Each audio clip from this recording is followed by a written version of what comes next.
பகைவர்க்கெதிரே ஒரு பந்தி பாங்காய் எனக்கென்றேற்படுத்தி, பகைவர்க்கெதிரே ஒரு பந்தி பாங்காய் எனக்கென்றேற்படுத்தி, சுகதைலம் கொண்டென் தலையை சுகமாய் அபிஷேகம் செய்குவார் தேவபிதா எந்தன் மேய்ப்பனல்லோ. சிறுமை தாழ்ச்சி அடைகிலனே தேவபிதா எந்தன் மேய்ப்பனல்லோ. சிறுமை தாழ்ச்சி அடைகிலனே. ஆண்டவராகிய இயேசு கிறிஸ்துவின் இணையற்ற நாமத்தினால் உங்கள் ஒவ்வொருவருக்கும் நான் தனித்தனியாய் வாழ்த்துக்கள் கூறுகிறேன். இன்றைக்கும் தேவ சமூகத்தில் நாம் சேர்வதற்கும் மறுபடியும் வேத வசனங்களோடு கூட நாம் இணைவதற்கும் ஆவியானவர் நம்மேல் மன இரக்கம் கொண்டு கொடுத்த இந்த நல்ல கிருபைக்காகவும் இணைப்பிற்காகவும் நான் ஆண்டவரை துதிக்கிறேன்.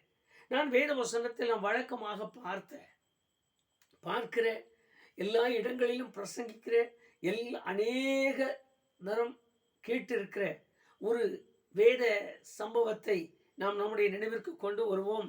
யாவீரு என்கிற ஜெப ஆலய தலைவன் என்பது நம் எல்லாருக்கும் தெரியும். எல்லா சண்டே கிளாஸ்களிலும், ஓய்வு நாள் பாடசாலை, எல்லா இடங்களிலும் 12 வருடமுள்ள சிறுமை இறந்து போனால் கர்த்தர் அவளை உயிரோடு எழுப்பினார் என்கிற இந்த உபதேசத்தை குறித்து அநேகந்தரம் நாம் கேள்விப்பட்டிருக்கிறோம், தெரிந்திருக்கிறோம். இன்றைக்கு நாம் அதே வேத பாகத்தை நம்முடைய நினைவிற்கு கொண்டு வரும்படியாக கர்த்தர் நம்மை இரக்கம் பாராட்டுவாராக. இன்றைக்கு இங்கு எழுதியிருக்கிற அந்த வேத வசனத்தை முதலாவது லூக்கா சுவிசேஷம் 8ஆம் அதிகாரம் 41வது வசனத்தில் வாசிப்போமானால் இந்த சம்பவத்தை நாம் அப்படியே கண்டுபிடிக்கலாம். மார்க்கு சுவிசேஷம் 5ஆம் அதிகாரத்திலும் இந்த சம்பவம் எழுதப்பட்டது நம் அனைவருக்கும் தெரிந்த ஒரு சம்பவம். எங்கு இயேசு கிறிஸ்து தாமதம் ஆனதினால் வந்த உபத்திரவத்தையும், உபத்திரவத்தின் நடுவிலே அவர் வாயிலிருந்து வருகிற பயப்படாதே விசுவாசம் உள்ளவனாய் இரு என்கிற வார்த்தையையும் நாம் நம்முடைய நினைவிற்கு கொண்டு வருவோம். அநேக விசுவாச கோலங்கள் என்று விசுவாசி காரியங்களை நாம் கையில் எடுத்தாலே இப்படிப்பட்ட சூழ்நிலைகள் அநேக இடங்களில் நாம் சம்பவிக்கிற காரியங்கள் உண்டு. வேதத்தில் இந்த அருமையான ஜெபாலய தலைவனை குறித்து நாம் வாசிக்கும் பொழுது அங்கு எழுதின ஒரு சம்பவம் ஆச்சரியமானது. வழக்கமாக கண்களை மூடி ஜெபிக்கிறது என்றால் இன்றைக்கு விசுவாசிகளுக்கு கூடாது. அதில் விசேஷமாய் ஜெபிக்க கூட்டங்களில் வருவார்கள். 40 வருஷம் 50 வருஷம் நான் பரம்பரையாய் கிறிஸ்தவர்கள், தலைமுறையாய் கிறிஸ்தவர்கள் என்று சொல்லுகிற அநேக தாய்மார்கள், தகப்பன்மார்கள் உண்டு. கோபப்படாதீர்கள், தவறாய் எடுத்துக்கொள்ள வேண்டாம். ஜெபிக்க தெரியாது, 2 வரி சொல்லி ஆண்டவரை துதிக்க தெரியாது, பாடல்கள் பாடும் பொழுது சரியானபடி அவைகளை கிரகித்து ஒரு வார்த்தை சொல்ல தெரியாது. இன்று வரைக்கும் அப்படித்தான் இருக்கிறோம். ஜெபிக்க எனக்கு வராது என்று சொல்லுவார்கள். ஜெபிக்க வராது, வர வேண்டியவைகள் எல்லாம் வரும், ஜெபிக்க மாத்திரம் வராது. இது நிறைய கிறிஸ்தவ குடும்பத்தில் இன்று வரைக்கும், இதுவரைக்கும் இவ்வளவு காலங்களும் ஊழியக்காரருடைய மனைவியை ஜெபிக்கிறது தெரியாது, ஊழியர்களுடைய தாய்மார் தகப்பன்மார்க்கை ஜெபிக்க தெரியாத அப்படிப்பட்ட அனுபவங்களில் இன்றைக்கு நிறைய நடந்து கொண்டிருக்கிற காரியங்களை நாம் அறிந்திருக்கிறோம். ஆனால் இந்த மனிதன் திரளான கூட்டத்தின் நடுவிலே அகப்பட்டு கொண்டிருக்கிறார். அவர் போனவுடன் அவருடைய பாதத்தில் விழுந்து கேட்டார் என்று எழுதியிருக்கிறது. ஆச்சரியமான சம்பவங்கள். சில வேளைகளில் இப்படிப்பட்ட வேத வசனங்களை நம்முடைய நினைவிற்கு கொண்டு வந்தால்தான் நான் எப்படிப்பட்ட நிலையிலும் நாம் நிற்க வேண்டும் என்கிற ஒரு தகுதியான நிலை நமக்கு உண்டாகும். எழுதின வார்த்தையை கவனித்து பாருங்கள். போய் அவர் பாதத்தில் விழுந்திருக்கிறார். நடு வீதியில், நடு ரோட்டில். யார் என்ன சொல்லுவார்கள் என்று தெரியாது. சில சந்தர்ப்பங்கள் இன்றைக்கு ஆலயங்களில் நடக்கிற கூத்துக்கு ஒப்பான காரியங்களை உங்களுடைய நினைவிலே கொண்டு வாருங்கள். அவர்கள் வந்து அப்படியே வெறுமனே நிற்பார்கள். ஜெபிக்க சொல்லுவோம், கண்ணை கூட மூடமாத எத்தனை கர்த்தருடைய பிள்ளைகள் கண்களை மூடி ஜெபிக்கும் பொழுது அங்கும் இங்கும் வேடிக்கை பார்த்து கொண்டிருப்பார்கள், ஜெபிக்க மாட்டார்கள். இந்த என்ன ஆத்மாவை கர்த்தரை ஸ்தோத்திரி சொல்லுகிற ஒரு அருமையான பாகத்தை கண்டுபிடித்த நம்முடைய பிதாக்களுக்கு நன்றி சொல்ல வேண்டும். காரணம், அவர்கள் மாத்திரம் அதை கண்டுபிடித்து நமக்கு சொல்லாமல் இருந்திருப்பார்கள். ஆனால் நாம் சொல்ல மாட்டோம். அவர்கள் கண் விழிக்கிறது நமக்கு தெரிந்திருக்கும். கடைசி வரைக்கும் கண்ணை விழித்து பார்த்து கொண்டிருப்பார்கள். என் ஆத்மாவே கர்த்தரை ஸ்தோத்திரி என்று சொன்ன ஆரம்பித்து கண்ணை மூடி பயபக்தியாய் நின்று கொள்கிற எத்தனையோ கிறிஸ்தவர்கள் இன்று வரைக்கும் வாழ்ந்து வருகிறோம். ஆனால் இங்கு ஒரு மனிதன், ஒரு அந்தஸ்துள்ள மனிதன், தகுதியுள்ள மனிதன், எல்லா காரியங்களுக்குமே ஒரு உயர்ந்த ஒரு மனிதன் ஓடி வந்து அவர் பாதத்தில் விழுந்து அழுகிறான் என்று எழுதியிருக்கிறது. கெஞ்சினாராம். அவர் கெஞ்சின வார்த்தை, என் மகள் மரண அவஸ்தையாய் இருக்கிறாள், உயிர் பிரியும் தருவாய், மரணத்தோடு போராடுகிற போராட்டம் ஒருவேளை என்ன விதமாய் இருந்தது என்று தெரியாது. அந்த நோக்கத்தில் முடிஞ்சு போயிடும். அந்த தருணத்தில் இருக்கிறாள். நீர் வந்து உடைய கைகளை அவள் மேல் வையும், அவள் பிழைத்துக் கொள்வாள். இந்த வார்த்தையை அவன் சொன்ன மாத்திரத்திலே வேதத்தில் எழுதியிருக்கிறது மரண அவஸ்தை என்று சொன்ன உடனே புறப்பட்டார். ஆண்டவர் புறப்பட்டார். ஆனால் வழியிலே ஒரு தாமதமான காரியம் இடையிலே சந்திக்கிறது, நடந்து கொண்டிருக்கிறது. இந்த தாமதம் அவருடைய வாழ்க்கையில் பெரும் புயலை கலப்பி விடுகிறது. 18 வருஷமாய் பெரும்பாடு உள்ளவள் உள்ளே நுழைந்தார். அவள் எனக்கு சுகமானது என்று சொல்ல இவர் அவளை விசாரிக்க ஒரு சரியான கூட்ட நெரிசல் அங்கு காணப்பட்டதால் இவருடைய பிரயாணம் தாமதமாக தொடங்கிறது. இந்த தாமதம் அவருடைய உயிரை பிரித்து போட்டது. ஒரு காரியத்தை நம்முடைய மனதிற்குள்ளாக எண்ணுங்கள். இது போல சில சம்பவங்களை கர்த்தருடைய பிள்ளைகள் இன்று வரைக்கும் சந்தித்திருக்கிறோம். இன்று வரைக்கும் அவைகளை நமக்கு ஒரு பாடமாக்கி கொள்ளும்படியான ஒரு நிலைமைக்கு நாமே அனுபவித்திருக்கிறோம். எவ்வளவோ காலங்கள் ஜெபிக்கிறோம், எவ்வளவோ காலங்கள் உபவாசிக்கிறோம், எவ்வளவோ முறை பாதத்தில் விழுகிறோம், எத்தனையோ முறை கெஞ்சி கேட்கிறோம். ஆனால் அவைகளுக்கெல்லாம் ஒரு தாமதம் ஏற்படும் பொழுது எதிர்வினை ஒன்று இழப்புகள் சந்திக்க வேண்டியதாய் மாறிவிடுகிறது. இந்த இழப்புகளை நான் நினைக்க அல்லது இழப்புகள் என்னை சந்திக்க தொடங்கின உடனே மூர்க்க வெறி கொள்ளுகிறோம். நான் ஜெபித்தேன், நான் ஆண்டவருடைய பாதத்தில் அழுதேன், 2 நாள் 3 நாள் உபவாசம் இருந்து கதறினேன். எங்கெல்லாம் கூட்டம் நடக்கிறதோ அங்கெல்லாம் ஓடினேன். எல்லா ஊழியக்காரருக்கும் சொல்லிவிட்டேன். எல்லா ஊழியக்காரரும் ஜெபித்தார்கள். ஆனால் காரியம் நடக்கவில்லை, சுகமாகலை, ஆரோக்கியம் அடையல, வேலை கிடைக்கல. எனக்கு தெரிந்த ஒரு அருமையான ஐயா என்னுடைய சபையில் இருந்தார். ஒரு நல்ல மனிதன், ரொம்ப பழகுவதற்கும் படிப்பதற்கும் ரொம்ப நேர்த்தியான ஒரு மனிதன்.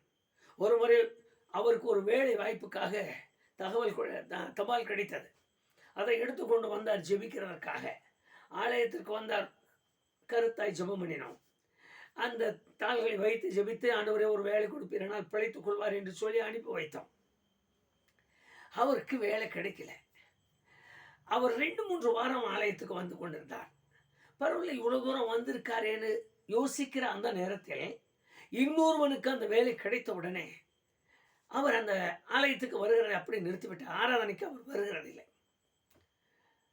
2 முறை பார்த்து 3வது முறை நான் வழியில் கேட்டு, ஐயா ஆராதனைக்கு வராமல் இருக்கீங்களேன்னு கேட்டேன். ஒரு வார்த்தை அவர் சொன்னார். வந்தேன், அவ்வளோ அவசரமாக கொண்டு வந்ததை காட்டி ஆண்டவருடைய சமூகத்தில் கேட்டு போனேன். ஆனால் வேலை கிடைக்கல, வந்து என்ன செய்யறது? நிறைய அனுபவங்கள், ஏராளமான கர்த்தருடைய பிள்ளைகள் இதே போல தங்கள் வாழ்க்கையில் தேவன் ஏதாகிலும் செய்ய வேண்டும் செய்ய வேண்டும் செய்ய வேண்டும் என்று விரும்புகிறார்கள். அது நடக்க கொஞ்சம் தாமதமான உடனே தங்கள் நடையை, தங்கள் காரியங்களை, தங்கள் விசுவாசத்தை அப்படியே திருப்பிக் கொள்கிறார்கள், மாற்றிக்கொள்கிறார்கள். ஏன் அப்படி செய்கிறார்கள் என்று அவர்களுக்குள்ள ஒரு பெரிய காரியம், ஆண்டவர் அப்படி செய்யலை, நான் கேட்டது அவர் எனக்கு தரல, நான் வந்து பிரயோஜனம் என்ன சொல்லுகிறார்கள். இங்கு ஒரு பெரிய இழப்பை இந்த மனிதன் சந்திக்கிறார். அவர் பேசிக்கொண்டு இருக்கும் பொழுதே அவருடைய வீட்டிலிருந்து ஆட்கள் வருகிறார்கள். வந்தவுடன் சொல்லுகிறார்கள், ஐயா அவரை கூப்பிட்டுட்டு வர வேண்டாம், பிள்ளை செத்து போயிட்டா. ஒரு வார்த்தையை சொன்ன மாத்திரத்தில் ஒரு மனிதனுடைய நிலைமை, ஒரு மனநிலை எவ்விதமாக இருக்கும் என்று பாருங்கள். ஒரே மகள் படுக்கையாக இருக்கிறார். உயிரோடு இருக்கும் பொழுது போதகரை அழைக்க வந்திருக்கிறார். போதகர் வழியிலே நடந்து போகும் பொழுது இடையே ஒரு சிறு தாமதமாகிறது. அவர் அவசரத்திற்கு போக முடியாத ஒரு நிலையில் நிற்கும் பொழுதே மகள் செத்து போனாள் என்கிற ஒரு செய்தியை காதலை கேட்கிறார். எத்தனை துடித்திருக்க வேண்டும், எவ்வளவு வேதனை அடைந்திருக்க வேண்டும். மனதிற்குள் கொஞ்சம் சிந்திக்க தொடங்குங்கள். நாம் வேத வசனத்தோடு கூட பிரசங்கம் என்கிற ஒரு காரியமோ அல்லது இப்படியெல்லாம் இருக்க வேண்டும் என்கிறதோ அல்ல. நான் என்னை ஆராய்ந்து பார்த்து தேவனோடு கூட நெருங்கி பழகுகிற ஒரு தன்மை நமக்கு உருவாக வேண்டும் என்பதற்காகத்தான் கொஞ்சம் கொஞ்சம் நேரங்களாய் இந்த வேத வசனங்களை நாம் கவனிக்கிறோம். இந்த சம்பவம் அவர் காதில் கேட்டார், பதறினார். அவருடைய உள்ளத்தை அறிந்த ஆண்டவர் சொல்லுகிறார், பயப்படாதே, விசுவாசம் உள்ளவனாயிரு. ஒரே வரியோடு நிறுத்திக் கொண்டார். அவர்கள் துடிக்கிறார்கள். இவரும் கடந்து போக வேண்டிய நிலையில் நடந்து போகிறார். இந்த மனிதன் வழக்கமாக நாம் என்ன செய்திருப்போம் யோசித்து பாருங்கள். ஒரு தகவல் கிடைத்த உடனே எவ்வளவு பெரிய விசுவாசத்தில் மற்றவர்களுக்கு தான் போதிப்போம், மற்றவர்களுக்கு தான் உபதேசிப்போம். ஊழியக்காரர்களுடைய நிலைமையை எண்ணி பாருங்கள். மற்றவர்களுக்கு தான் தைரியம் சொல்லுவோம். ஒரு சம்பவம் நடந்து விட்டால் தாம் தாழ முடியாத துயரத்தை வெளியே காண்பிக்கிறது போல கதறுவோம். வார்த்தையினாலே என்னென்ன சொல்லுவோம். ஐயோ, அப்படி இப்படி இருந்தது, இது போனது, அது போனது என்று. அதுவும் விசேஷமாக தலையில் அடித்துக் கொள்வார்கள். என் தலையில கல்ல போட்டு போயிட்டேன்னு சொல்லுவாங்க. என் அனாதியை விட்டுட்டு போயிட்டே, உன்னதான நம்பி இருந்தேன். இப்படி வார்த்தைகளை எல்லாம் சொல்லி புலம்புகிற எத்தனையோ விசுவாசிகள் உண்டு. இந்த மனிதன் எப்படி சகித்தார் என்று இன்னும் யோசிக்க முடியவில்லை. ஆண்டவரோடு சேர்ந்துதான் வீட்டுக்கு போகிறார். ஓட்டமாய் ஓடுகிற அனுபவம் இல்லை அவருக்கு. நீங்க வாங்க, நான் போய் அங்கே நடக்கிறத பார்க்குறேன், நீங்கள் வாங்க, அங்கே என்ன நடந்திருக்கு. ஐயோ, என் பிள்ளை கண்ணை மூடிட்டாலாம், நான் பக்கத்தில் இல்லை, உயிர் போகும்போது நான் பக்கத்தில் இல்லையே, கண்ணனோட பார்க்க முடியலையே, உங்களை நம்பி வந்து எனக்கு இது போல் ஆகிப்போச்சு. நான் பேசாமல் பிள்ளையோட இருந்திருந்தேன்னா கூட பிள்ளை முகத்தையாவது பார்த்துருப்பேன். உயிர் போகும்போது என்னை பார்த்துட்டு என் பிள்ளை போயிருக்கோம். வார்த்தை எல்லாம் எவ்வளவு, இதெல்லாம் நம்முடைய நடைமுறை அப்படியே மனதிற்குள் கொண்டு வாருங்கள். இவைகளெல்லாம் நாம் சிந்திக்க தொடங்குங்க.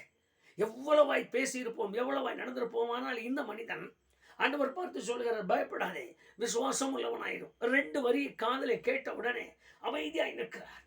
அவர் நடந்தால் தான் இவர் நடக்கிறார். அவர் எட்டி வைத்தால் தான் இவர் எட்டி வைக்கிறார். அவர் பக்கத்திலே திரும்பி பேசிக் கொண்டிருந்தால் இவர் அமைதியாய் நிற்கிறார். அருமையான கர்த்தருடைய பிள்ளையே, விசுவாசம் என்கிற வாழ்க்கை, தேவனோடு நடக்கிற ஒரு வாழ்க்கை, கிறிஸ்தவம் என்கிற ஒரு வாழ்க்கை இன்றைக்கு இருக்கிற பதறி போன பக்குவமற்ற மக்களைப் போல அல்ல. அது பக்குவப்படுத்தப்பட்ட மேன்மைக்குரிய மகிமைக்குரிய காரியம் என்பதை முதலாவது நாம் மனதில் எண்ணிக்கொள்வோமானால் விசுவாசத்தில் பலப்பட தொடங்கலாம். சாதாரண ஒரு காரியத்தை காதலை கேட்கும் பொழுதே துடித்து பதறுகிற ஒரு மனிதன், தன் சொந்த பிள்ளை, தன் ஒரே ஒரு பிள்ளை மரித்து போனால் என்று காதில் கேட்டவுடன் அவரோடு கூட தான் நடக்கிறாரே தவிர பதறி ஓடி வீட்டுக்குள் நுழையவில்லை. அவர் போகிறது போலவே போய் கொண்டிருக்கிறார். காதுகளில் கேட்கிற சத்தம், பயப்படாதே, விசுவாசம் உள்ளவனாயிரு, பயப்படாதே, விசுவாசம் உள்ளவனாயிரு, பயப்படாதே, விசுவாசம் உள்ளவனாயிரு. இயேசுவின் குரல் காதுகளில் கேட்டுக்கொண்டே இருக்கிறது. இந்த மனிதன் தன் செவியை வேறு ஒரு புறத்தில் சாய்க்காமல் தேவ சத்தம் மாத்திரமே தன் காதுகளில் கேட்டவராய் அவரோடு கூடவே கடந்து போகிறார். ஒரு காரியத்தை மறக்க வேண்டாம், நான் மறுபடியும் சொல்லுகிறேன். உங்கள் ஜெப வாழ்க்கை, உங்கள் விசுவாச வாழ்க்கை, நீங்கள் ஆண்டவரோடு நெருங்கி பழகுகிற வாழ்க்கை, நீங்கள் தேவனோடு கூட ஒன்றித்து அனுபவிக்கிற விசுவாசத்தினுடைய தன்மைகள் எல்லாம் ஒருவேளை நீங்கள் கேட்பதில், நீங்கள் ஜெபிப்பதில், நீங்கள் அவரிடத்தில் எதிர்பார்ப்பதில் தாமதமாய் நடக்குமானால், இன்னும் ஒரு சுருக்கமாய் சொல்லுகிறேன், மரணமே சம்பவிக்கிறதானாலும் பயப்பட வேண்டாம், சோர்ந்து போக வேண்டாம், பின்னோக்கி போக வேண்டாம், பின்னிட்டு போக வேண்டாம். ஏன்னா கிறிஸ்தவ வாழ்க்கை என்ன, விசுவாச வாழ்க்கை, எல்லாம் இழந்தேன், எல்லாம் இழந்தேன், பின்னோக்கி போக வேண்டாம். உன்னோடு இருக்கிறவர், உங்களோடு பயணத்தை தொடங்கி வருகிறவர், உங்களோடு கூட நடந்து கொண்டு வருகிறவர் எல்லாரிலும் பெரியவராய் இருக்கிறார் என்கிற விசுவாசத்தை விட்டுவிட வேண்டாம். அப்படி ஒரு விசுவாசத்திற்கு உங்களை பழக்குவீங்கள். அப்படி ஒரு விசுவாசத்திற்கு கர்த்தருடைய பிள்ளைகள் பழகி பழகி முன்னேற பாருங்கள். இங்கு எழுதியிருக்கிற அந்த வார்த்தை, அந்த 2 வார்த்தைகளையும் பிடித்து கொண்டு போகிறார். அங்கு போனால் தெரிகிறது இறைகிறார்கள் என்று, அங்கு போனால் தெரிகிறது புலம்பி தவிக்கிறார்கள். எல்லா காரியங்களும் நடந்து விட்டது, மரித்து போனது அறிந்து கொண்டு கும்பல் சேர்ந்து விட்டது, மாரடித்து புலம்புகிறார்கள், தலையில் அடித்து புலம்புகிறார்கள், ஐயோ என்று கதறுகிறார்கள். எவ்வளவு நேரம் ஆகி இருக்க வேண்டும் என்று நீங்கள் நான் முடிவு செய்ய வேண்டாம். ஆண்டவரை அழைத்த நேரத்திற்கும் அவள் மரித்து போன இடைவெளி எவ்வளவு இருக்கிறது என்று பாருங்கள். ஊர் பக்கத்து மக்கள் கேட்டு உள்ளே நுழைந்து அழுது புலம்பி கதறுகிற நேரம் அந்த தாமதம். இவ்வளவு நேரத்திலும் ஒரு மனிதன் தன் விசுவாசத்தை காத்துக்கொண்டு தன் பயத்தை எல்லாம் நீக்கி போட்டு என்ன நடக்குமோ எப்படி ஆகுமோ, இனி எழுந்திருப்பாளா, இனி உயிரோடு வருவாளா என்கிற அந்த காரியத்திற்கு தன் சிந்தையை திருப்பாமல் தன்னோடு வருகிறவர், இதுவரைக்கும் நான் கண்டவைகளில் அற்புதங்களை செய்கிறவர் தன்னோடு வருகிறார் என்கிற ஆழமான உணர்வுக்கு தன்னை விட்டு கொடுத்திருக்கிறார். ஒரு சிறிய சிந்தனை தான் நம்மை மாற்றிக்கொள்ளுங்கள். அவர் யோசிக்கிறார், ஒருவேளை பிள்ளை பயிற்சியின் மேல் எங்க உயிரோடு எழும்ப போகுதுன்னு சொல்லும் போதே அடுத்த ஒரு சிந்தை அவருக்கு வந்திருக்கும். உண்மைதான், குஷ்டரோகி சுகமாக்கினாரே, குருடனுக்கு பார்வை கொடுத்தாரே, 38 வருஷம் நோயாளியை எழுப்பியிருக்கிறாரே, மரித்து போன வாலிபனை தொட்டு எழுப்பி எழுந்துரு என்று சொல்லியிருக்கிறாரே. அப்படியானால் இதையும் செய்வதற்கு அவர் வல்லமை உண்டு, என்னோடு வருகிறவர் இதையும் செய்ய முடியும் என்கிற சிந்தைகளை எல்லாம் அவரை புரட்டி போடுகிற, அவரை அழப்பண்ணுகிற, அவரை கதறப்படுகிற எல்லா சிந்தைகளையும் தூரப்படுத்தி தன்னோடு வருகிறவரை மாத்திரம் சிந்திக்க செய்துவிட்டது. என்னை கேட்டுக்கொண்டிருக்கிறேன் அன்பு சகோதர சகோதரி, என்னோடு கூட இன்றைக்கு இந்த ஜெப வேலையில் பங்கு கொள்கிற என் அருமை தாயே, என் அருமை தகப்பனே, ஒரு காரியத்தை மறக்க வேண்டாம். உலகத்தில் இருக்கிற பாரங்கள், துக்கங்கள், உலகத்தில் இருக்கிற பெரியவைகள், கேடுகள், உலகத்தில் இருக்கிற கொடுமையான வியாதிகள், வியாதி கிருமைகள், எனக்கு இன்னது இருக்கிறது என்று ஒரு மருத்துவர் சொல்லிவிட்ட ஒரு பொல்லாத வியாதி, அல்லது இனி நான் பிழைக்க மாட்டேன் என்று சொல்கிற வார்த்தை, அல்லது ஒரு மனிதன் என்னை சொல்லி என்னை மிகவும் பாரப்படுத்தி துக்கப்படுத்தி இனி எழுந்திருக்க மாட்டேன் என்று சொல்கிற வார்த்தைகள் ஏராளம் என்னை சூழ்ந்திருக்கிற இந்த நாட்களில் என் காதுகள் அவைகளை அல்ல, என் நினைவுகள் அவைகளை அல்ல, என்னோடு இருக்கிறவரை பார்க்கும்படி சிந்தைகளை உறுதிப்படுத்துங்கள். உங்களோடு இருக்கிறவர் யார்? கற்பாறையிலிருந்து தண்ணீரை புறப்பட பண்ணினவர். உங்களோடு இருக்கிறவர் யார்? 40 வருஷங்களை கால் வீங்காமல், பாதரட்சியின் வார் அருந்து போகாமல், துணி பழையதாய் போகாமல் அவர்களை நடத்தி கொண்டு காவல் காத்த தெய்வம். உங்களோடு இருக்கிறவர் யார்? நம்மோடு இருக்கிறவர் யார்? செங்கடலை பிளந்து தமது ஜனங்களை வெளியே மீட்டெடுத்த தெய்வம். நம்மோடு இருக்கிறவர் யார்? யோர்தானை பிரித்து தம்முடையவர்களுக்கு மேன்மையை வழங்க பண்ணின தெய்வம். நம்மோடு இருக்கிறவர் யார்? நான் தாயின் கர்ப்பத்தில் உருவானது முதல் இத்தனை ஆண்டுகளும் நான் அழிந்து போகாமல் எனக்கு அன்னவஸ்திரம் ஆகாரம் கொடுத்து என்னை ஆதரித்து கொண்டு வருகிற தெய்வம். ஆமென், அவருக்கு மகிமை உண்டாகட்டும். அவரைத்தான் நான் தெய்வமாய் கொண்டிருக்கிறேன். அவர்தான் என்னுடைய தெய்வம். அப்படியானால் தீங்குக்கு என்னை விட்டு விடுவாரோ? இல்லை. அதற்காக தீங்கு இல்லை, ஆபத்து இல்லை என்று இப்படியெல்லாம் சொல்லிக் கொண்டிருக்கிறீங்க. என்னைக்கு மரணம் வந்துடுது, ஏன் கேள்வி கேட்க வேண்டாம். ஒரு காரியத்தை மறக்காதீங்க, உங்களோடு வருகிறவர் எந்த சூழ்நிலையிலும் உங்களை கைவிடாதவர். உங்களோடு பயணித்துக் கொண்டிருக்கிற ஆண்டவர் எந்த நிலையிலும் உங்களை விட்டு விலகாதவர். நம்மோடு கூட பயணித்துக் கொண்டிருக்கிற நம்முடைய ஆண்டவர் எந்த சூழ்நிலையிலும் அற்புதங்கள் அடையாளங்களை செய்கிறவர், அதிசயங்களை காண்பிக்கிறவர், பலத்த செய்கைகளை செய்து முடிக்கிறவர், அற்புதங்களாலும் அடையாளங்களாலும் நம்முடைய வாழ்க்கையை நிரப்பி வைக்கிற தெய்வம். அவரைத்தான் நான் தெய்வமாய் கொண்டிருக்கிறேன். அந்த வார்த்தைகளை அவன் காதலை கேட்டார். அமைதியாய் அவருக்கு பின் போகிறார். அழுதிருப்பார் என்று எழுதல, புலம்பினார் என்று எழுதல, அதுக்காக அவர் கலங்காமல் இருந்தார் என்று சொல்வதற்கில்லை. வீடு வரைக்கும் அமைதியாய் போனார். எல்லாம் அழுகிறார்கள். ஐயோப்பா, நீ இருந்திருந்தா நல்லதே, கண்ணை பார்த்திருப்பா, முகத்தை பார்த்திருப்பாளே உன் பிள்ளை, ஏதோ சொல்லி அழுதிருப்பார்கள். ஆனாலும் ஆண்டவர் சொல்லுகிறார், இவங்களெல்லாம் வெளியே அனுப்பிட்டார். ஒரு காரியத்தை மறக்காதீங்க, இந்த காரியங்களை வேறு மாதிரியெல்லாம் இல்லை, இவைகளெல்லாம் வெளியே அனுப்பு. அவங்க அவ்விசுவாசமான காரியங்களை போதிக்கிற, உபதேசிக்கிற, அதற்கு கட்டுகிற எல்லாரையும் வெளியே அனுப்புற இந்த வார்த்தையை அப்படியே மனதிற்குள் வையுங்க. இன்றைக்கு நம்ம ஒரு காரியத்தை செய்வோம், அந்த காரியங்கள் நடக்கும் பொழுது நம்மோடு கூட பெரியவர்கள் வந்து விடுவார்கள். அவர்கள் இந்த விசுவாசத்தில், அவர்கள் கிறிஸ்தவர்களாக இருப்பார்கள், தேவனுடைய பிள்ளைகளாக இருப்பார்கள். ஆனால் இந்த விசுவாசத்தில் உறுதியாக இருக்க மாட்டார்கள். நமக்கு ஆலோசனை சொல்லி கொடுப்பாங்க. அது இந்த மாதிரி செய்தாதான் இந்த கருப்பு நீங்கும், இது போல நடந்தாதான் இப்படியெல்லாம் இருக்கும். என்ன இருந்தாலும் நாம இதை கடைப்பிடிச்சுதான் ஆகணும். அது ஆண்டவருடைய பாதத்தில் சேர்த்திருக்கிறார், அதற்கு இதுதான் விதிமுறை.